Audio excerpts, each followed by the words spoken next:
I love any level of thinking that re-engages my heart and my mind as it relates to the Scripture, the church, and narrative. And I think that's what's so great about this conversation, is that I read the Scriptures in a way that I think within certain frameworks has not been possible because of previous commitments. Among scholars, and I think some of the people that will be at this conference, there's been a lot of discussion.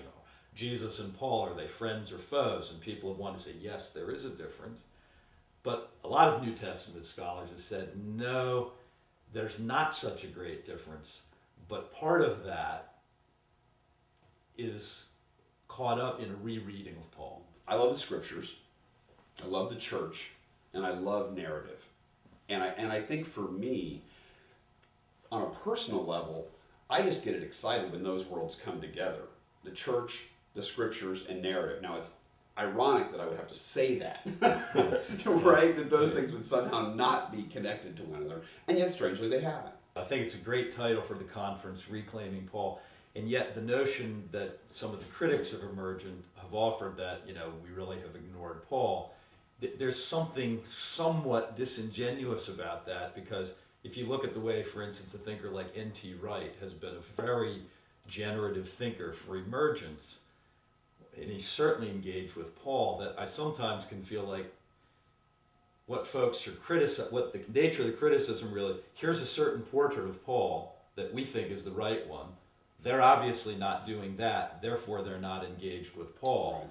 When in fact it's a different type of engagement. So I think that this is where clarifying some of those questions and having an event like this is really going to be fantastic. A gift of someone like N.T. Wright, with some of the work he did and the way that affected me early on in my growth, was that I felt like he was giving me back a Bible I never knew I had. And in that sense, it's like a process of discovery and excitement. It's almost like the ongoing process of conversion.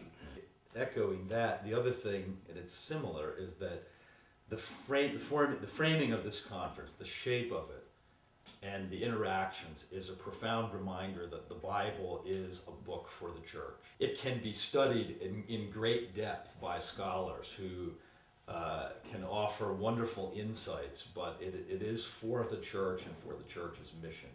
I think one of the things that a lot of us are feeling relative to churches, and this is from a position of profound love and affection and desire for the church to be what God has called it to be, is that in some ways the church has been domesticated.